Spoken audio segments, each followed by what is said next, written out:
to be done. How can we ensure we're producing clean potato seed, what we call certified, so that we're not propagating these pests and diseases onto on-farm situations? That's why we're here. We want to begin with a strong foundation of seed, and the support we're getting now is from Syngenta Foundation, that we thank a lot for coming here to help us in terms of constructing the infrastructure we need to be able to produce this certified seed. Today, we're going to launch the first of 4 greenhouses that Syngenta Foundation has agreed that it's going to build for us. Because potato is key. And whatever we do in Kenya, we influence Uganda, we influence Tanzania, we influence Ethiopia. So with that support from Syngenta, being able to not only capacity build our scientists, but also to strengthen the potato seed system, Kenya says thank you. Every time you eat a chips, just remember Syngenta Foundation and remember Calro. If it was not for them, you will not be eating those chips. There will be no potatoes here in Kenya. In particular from 2007, when we lost a lot of our potato seed, it's Syngenta that came in at that time to make a difference. And we thank Syngenta for being able to do this. So we're hoping with this first greenhouse, with over 4,600 plants, that are going to produce enough seed to plant about 3,000 acres of potato. That makes a big difference. So we thank Syngenta and hope next time we'll come here and say we're now growing enough seed to plant 12,000 acres to ensure that potato, that is now number 2 after maize, in another year or so, I've told you this, Dr. Songo, but I think we're getting there. We will now be number 1 in terms of food security, the potato subsector. Thank you very much.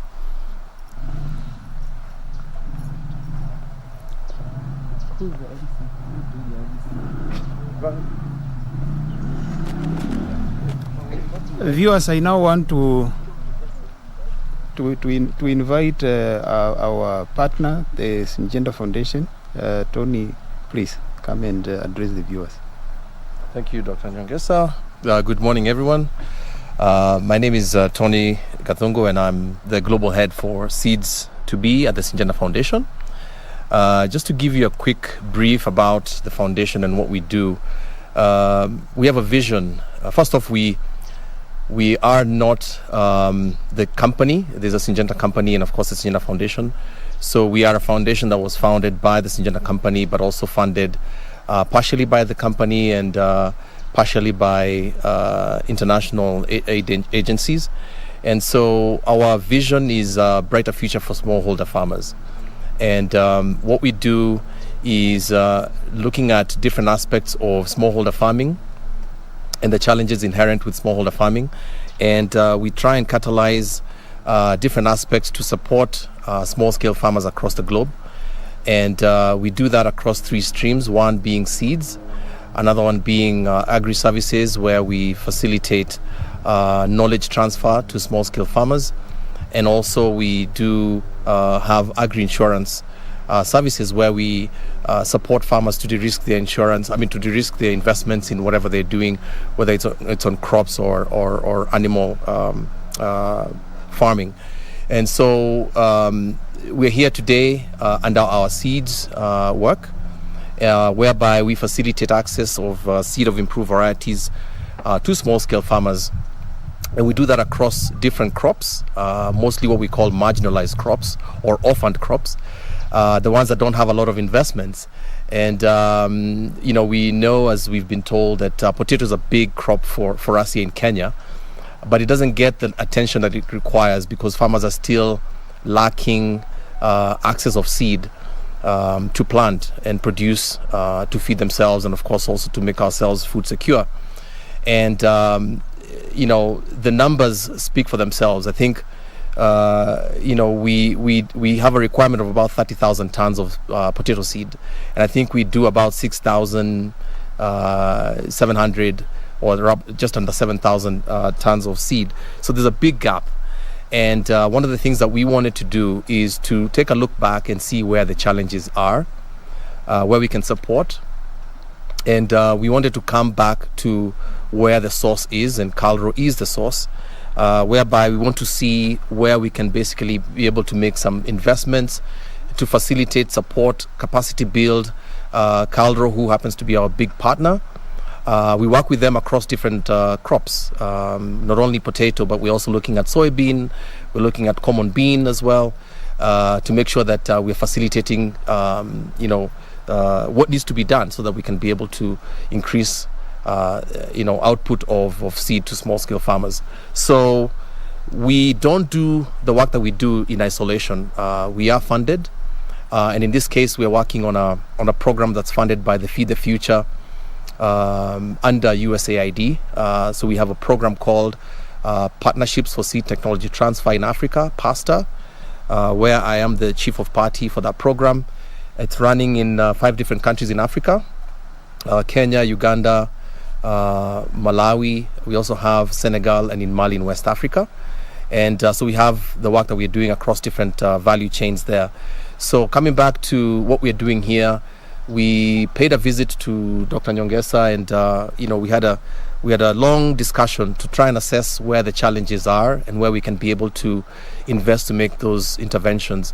And we realized that coming back to all the way to the tissue culture aspect, we need to start looking at how we can improve the output, the capacity, which then translates into more seed that farmers can be able to get access to. So this is stage 1, and we're thrilled that we've been able to accomplish what we've accomplished today with this hydroponic unit that will be able to produce enough tubers to then be able to be multiplied downstream to increase that.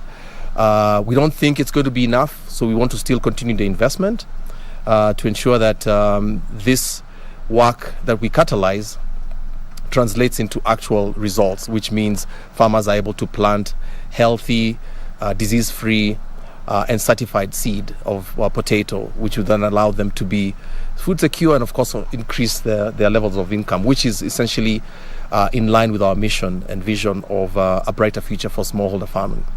So we're thrilled about that. And again, this is not the first time you're going to see us. We'll see us again. We'll be back here, and we'll invite you to come and see the work that we are doing hand in hand with Caldro. So we're really thrilled to be a partner in this engagement. So thank you. How many farmers are you targeting? So we can't put a number at this point, because at this point we have to start looking backwards, because the seed that's going to come from this hydroponic unit has to be multiplied. And then, of course, at the end of the day, if we're talking about 3,000 acres to be planted, you can do the math to see how many farmers we're going to be targeting. We want farmers to start investing in potato farming. We want farmers to stop monocropping. We know most farmers plant maize, but we really want them to start diversifying into other crops, including potato. But they can't do that without the investment that they need to do and the support that we need to provide to them, meaning that they need to get certified seed. We want to get farmers to be to get more advice, to understand the best way to do farming, and not to plant what they've harvested, because that brings in itself inherent challenges around diseases and pests, and they won't get as much yield as they would possibly be able to get. But for us, our work is to, first of all, make sure that the front end of things is working, which is here. And then we also start looking at downstream, where farmers are also, being made aware of the new varieties that are coming in, how to plant, how to grow, and the best practices that they need to do in order for them to be able to plant. They can come here and see the crop on the ground, but if they don't use those same methodologies and inputs, they may not be able to get the yield that they require. What's the current production in terms of acreage, and what do you foresee with the clean seeds when farmers successfully seed? How much do you expect to produce in an acre? So right now, let me take a step back. Our production in Kenya, I think, stands about 2 million tons, if I'm not mistaken. I think we have a potential of almost 10 million. So ideally, we need to get farmers to double, if they can, what they're outputting in terms of what they're growing in potato. And it depends on what farmers are doing. If you don't have inputs, you're not going to get anything out of an acre when you grow potatoes. And we want to make sure that farmers are planting exactly how they're supposed to be planting and what they're supposed to be using. If you don't use fertilizer, it's a challenge. If you don't use clean seed, you're going to have a challenge. If you don't adhere to protocols around the chemicals, the spraying programs that you need to do, because potatoes are very vulnerable to pests and diseases. And if you don't, utilize the inputs as they should be as part of what you've been able to learn, then it's going to be a big challenge for that purpose as well. So we help, and we of course partner with the government as well, with the extension services that the government provides, so that we can be able to provide them with the knowledge base that we need to make sure that they're able to provide the knowledge base to the farmers, because farmers, as we said, they're very challenged in understanding some of these elements. And of course also because farmers having the challenges around economics, how do we support that element, because we want farmers to use inputs so that they can be able to get the output that we require. Another challenge that farmers face is market access. Yeah. And right now you're talking about increasing.